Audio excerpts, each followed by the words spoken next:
Homeowners beware. This hasn't happened in count them, 5 years. 1, 2, 3, 4, 5. For those of you who don't know algebra like your old buddy Josh, or arithmetic, I'm not sure. Calculus? I don't know what it is, but that's what it is. 5 years. Check this out. This came across my feed today in realtor.com.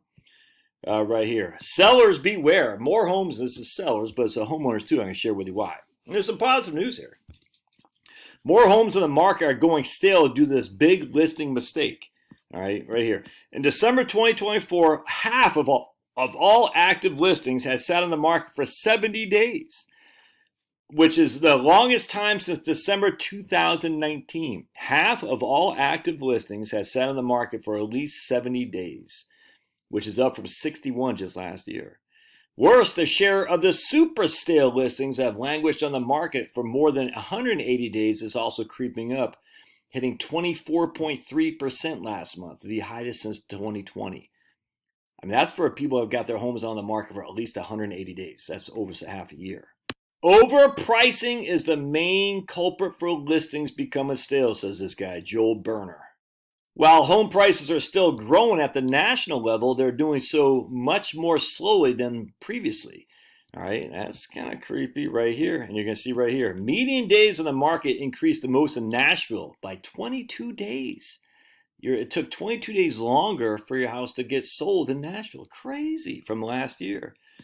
At the state level, there are 12 states where homes are now spending more time in the market than they did at any time in 2017 through 2019. We're talking almost 8 years.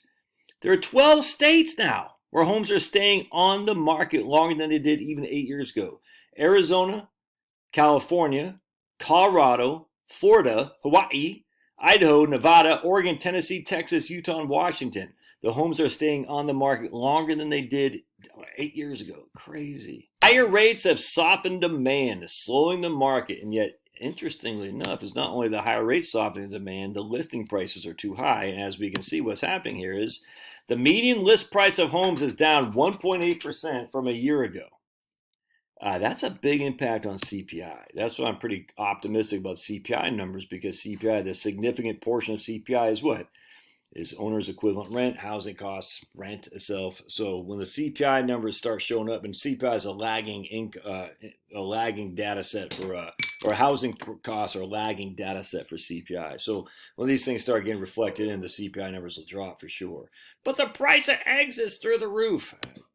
Okay. Home sales have slowed to a snail's pace, following 2 consecutive years of the lowest transaction volume since 1995.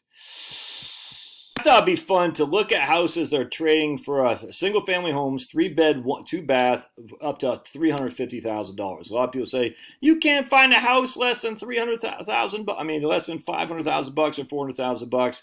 I said yes, you can. So let's just take a look, shall we? Let's look around Williamsburg, because Williamsburg is a nice town, and right there. And I haven't looked. I've looked at. Here's Williamsburg right here. So we'll look at this one, 330. Let's take a look at this guy. 330. Let's take a look, shall we? And Williamsburg is a nice town. This guy's 3-bed, 3-bath, 1,424 square foot on 0.3 acres, built in 1995. 330 is the listing price right there. Basically $2,000 a month. Come seen this pristinely maintained 3-bed, 2.5-bath home with a Williamsburg address in York County, wherever that is. And we can see the street view here. So this is 330. Oh, that's a cute little house right there on a regular street right there. Right on, man. I don't see any gangsters out there selling crack. No, I do not. And you don't either. So let's go back to the map and let's just show it out here a little bit. All right, so there's 64 right there. All right, so that's Route 64. Anyway, so that's 339 for that house in Williamsburg. Let's actually see what it looks like on the inside. Yeah, so there you go. Nothing wrong with that. You got a stairs, 2-story. Got electricity, got electric range. That sucks, but there you go. You know, you got some dated wallpaper and a fridge that's dated. But all right. So anyway, so $339 a month. So let's take our trusty calculator, shall we? All right. If my calculations are correct, if we had $339 without any down payment, is our present value, 0 future value, 360 payments, and it would just say 7% of our interest rate. We have a monthly payment of $22.55 a month for that guy. And let's take a look at property taxes. That's without any down payment. I'm just using that for example. And we're going to look at property tax on this guy is what? and it seems like a nice little house there. Nothing wrong with that. Property tax $1,800, so that's another $150 a month. So basically $2,500 a month for this guy. All right. Does it have a garage? Yeah, it's got a 1-car garage. Yeah, on 3/4 of more than a quarter acre right there. Does it give us a thing on the backyard here? Let's take a look here. Let's just look in here. Blink. We're gonna make this guy be the map satellite. Yeah, look at that. Back up to woods. I mean, look at that, dude. It's freaking fantastic. Fantastic. All right, and then let's just say look at the schools. Everyone's like, the schools, Josh, the schools. So they got the schools in here someplace. I think they do. Monthly payment. The skis. All right, the schools are 6, 7, and 10. 6, 7, and 6, excuse me. All right, so let's take a look at my first house, shall we? First house we ever owned had 2-car garage, a 3-bed, 2-house, a bathhouse, 1,251 square foot. We bought for $110 back in 1998. Now they're saying it's worth $402. I highly suspect that's not right, but anyway, it's $110, and we got also a mortgage at 7%. 110 is our present value, 0 is our future value. Everything else is the same. Our payment is $731. All right, so this guy, that's without property tax, and I think the property tax. What were the property taxes here? I can't remember. I wonder what they are. Actually, I don't remember what property taxes are in Phoenix. I can't remember. Property tax. Oh, they try to list it. Look at that. They tried to list it 2 years ago. Same thing. Property tax $1,885. We got 2-car garage. It's a ranch, all right, and it's on a postage stamp of a piece of land. I think it's like 8,000 square foot, if even that. All right, so let's take a look. So if I had 731, and we are 28 years, we got that in 1998, so 27 years ago. Yeah, 27 years ago is our number of years. 731 was our present value. We didn't make any payments, and we're going to say was the other one's 2,200 future value. That, oops, 1 second. Blink. We're going to change that to 1. Blink. There we go. Oops, there we go. Enter. There we go. Compute. That increased by 4% a year in terms of monthly cost. 4.2% a year. Not small, but certainly not hyperinflationary. Just not. So the price of that house in Phoenix went up by 4.2% a year, given what it costs now versus that house in Williamsburg. The difference is that house in Williamsburg has a bigger lot. It's got 2 floors. The house in Phoenix had a bigger garage, a tiny lot.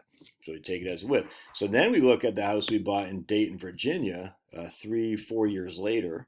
All right, so let's check this out. It's a house that we had in Dayton, Virginia, no garage, no carport or anything. Back then when we bought it, I think we paid $140 for it or something. How much? I can't remember. $140. This is in 2001. Yeah, 2001. I only have 3 beds, 1 bath. All right, not even half baths, just 1 bath. Now we expanded on it. We got a master bedroom and another bath. So now I think it's 4.2, and it sold for $373 a year and a half ago. Yeah, about a year and a half ago. Property tax on this guy was, let's see here. Property tax wasn't very much. I remember that because about the same thing, $1,700. And I think the lot of land is 0.4, I believe 0.4 acres, something like that. About 20,000 square feet, about 20,000 square feet, something like that. I can't remember. Yeah, but no garage. But that was only 3.1 when we bought it. Anyway, so the issue where I'm going with this is that the price of housings is obviously coming down to be more reasonable, and partly is because people are listing it too high, having higher listing prices, which can make the market stretch on longer, which is going to make more price comes down because they're listing too high, and on top of that, the higher mortgage rates as well. So I think this will be a big impact on inflation, and I think it's going to be a big impact on people's affordability as well, because while the price of housing goes down, the price of labor has not gone down. It just hasn't. It keeps going up. So this will make house more affordable, and it's about time, frankly. So, all right, love your thoughts. God bless. What's going on in your neck of the woods? So let me know. I'd love to hear that. We'll see you.